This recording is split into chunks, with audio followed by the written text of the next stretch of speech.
We are discussing Prime Minister Modi's first foreign visit to Bhutan, which is completing today. And Nalin, if we can resume from where we left, we were talking about the boundary differences between Bhutan and China, and at what stage is the resolution, or what are the implications of these? Do we have concerns? How do we look at this? Well, we don't have any concerns about Bhutan settling its border with China. I mean, we would welcome that. But I think the Bhutanese have concerns about how the border with China should be settled. I mean, they have problems which are not dissimilar from the problems we have with the Chinese. Right. There isn't a clearly demarcated border.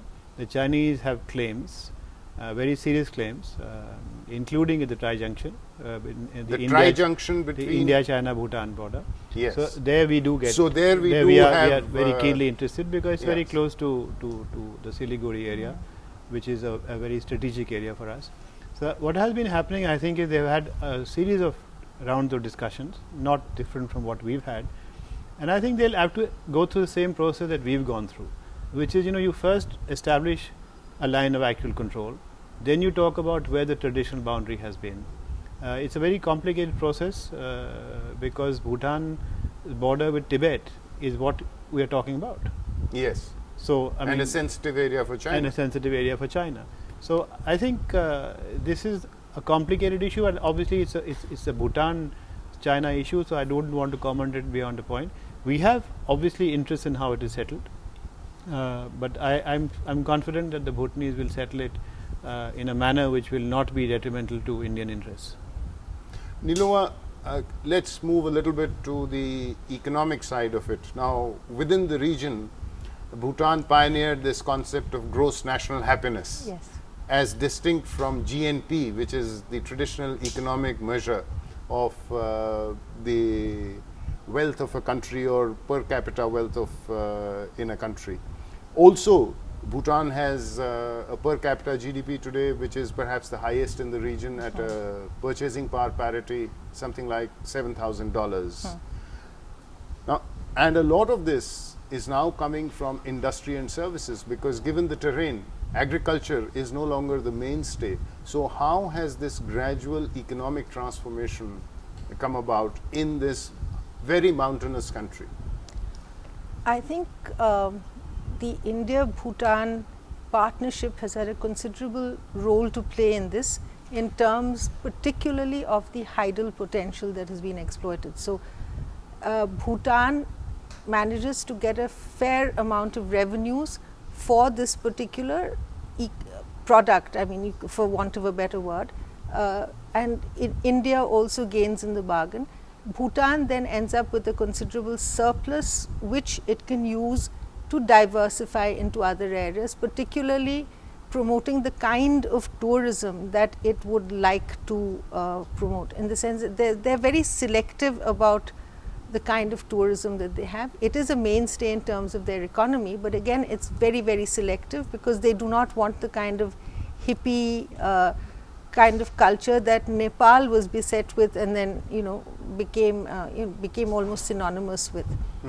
The other issue that has worked for Bhutan is the fact that again, I think they've concentrated from the agriculture to the agro-processing areas, which is an area that has, given the kind of environment that they have, fruits and so on, are a phenomenally productive area. So agro-processing has been one of their strengths again. And organic farming as well? Well, to an extent, yeah, organic farming to an extent, but I think primarily agro-processing has been the area that they've really managed to take off on. And again, I think hydel power has provided them the potential that has to reach a stage where they, as you said very correctly, have the largest GDP within and purchasing power parity within the region. And they're probably the only country within the SAARC area that actually has a trade surplus with India.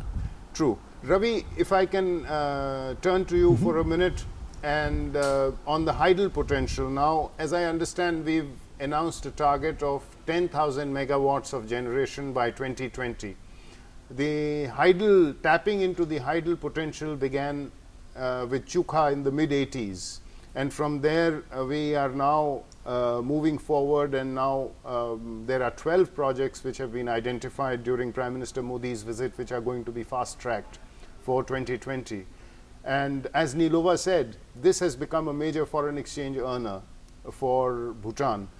Now, how have we been able to move the hydel story forward in Bhutan so successfully in terms of the investments that have been put in, the private sector participation which is now being encouraged, and so on? Can you... Actually, the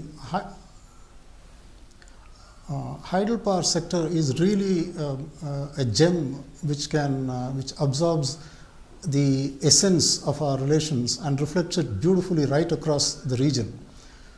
Out of the total exports of Bhutan, nearly 40% is power, and practically all of it comes to India.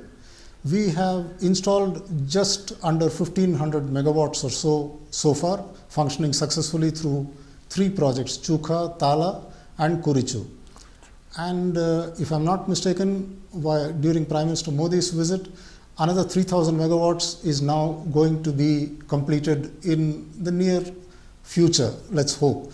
But the more important thing, as you mentioned, as 16, but as you just now mentioned, the private sector participation of Tata's, if I am not mistaken, in the Dagachu project, it says a Green Development Corporation, which means it keeps the environment in Bhutan preserved while the power is being produced.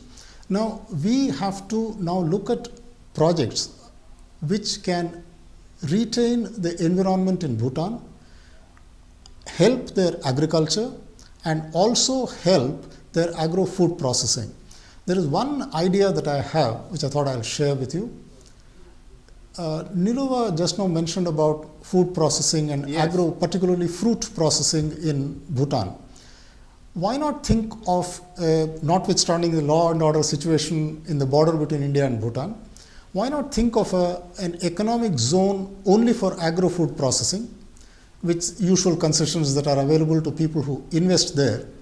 The output comes in from Bhutan. Yes. We get the machinery and expertise wherever possible, and then we use it for as an export base to practically all the countries east of the northeastern region, Myanmar, Thailand and all, by at least hoping that the minimal road network necessary to promote and to actually distribute agro-food processing products into these countries from these zones, which will be at a much lower price, that will be affordable to the lesser developed countries. If we can work on that idea, it can really help. And this can also be done under the BIMSTEC cooperation, in which Bhutan, India, Bangladesh and other littoral states of the Bay of Bengal are members. Thank you, Ravi. I think that's a very, very good thought. And let me turn to you, Nalin. So this, in addition to the hydel, which perhaps I think the model with Bhutan perhaps offers also a good example for our other, India's other northern neighbor, namely Nepal, which also has a lot of hydel potential. And with the new integration that is taking place in terms of multimodal transport and bringing that region together, perhaps you can have the last word on that. Well, I think, if Nepal is willing to be part of a broader structure, which will mean, hydro projects, environmentally friendly hydroelectric projects based in Nepal, supplying power to India on uninterrupted long-term basis, I think you can not only have water supply, power supply to India, which is mutually beneficial, but it will also mean that you can begin to tame your rivers better. Well, better watershed management for the entire Indo-Gangetic basin. Well, I think which is extremely important. Yeah, our hope always has been that the example of Bhutan would encourage Nepal to look in this direction. You've been ambassador in Nepal, you can perhaps answer this question better. I do not know when it will happen, but thank you, Nalin. And that brings us to the end of this edition of Wide Angle, where we have been discussing Prime Minister Modi's historic visit to Bhutan. Thank you.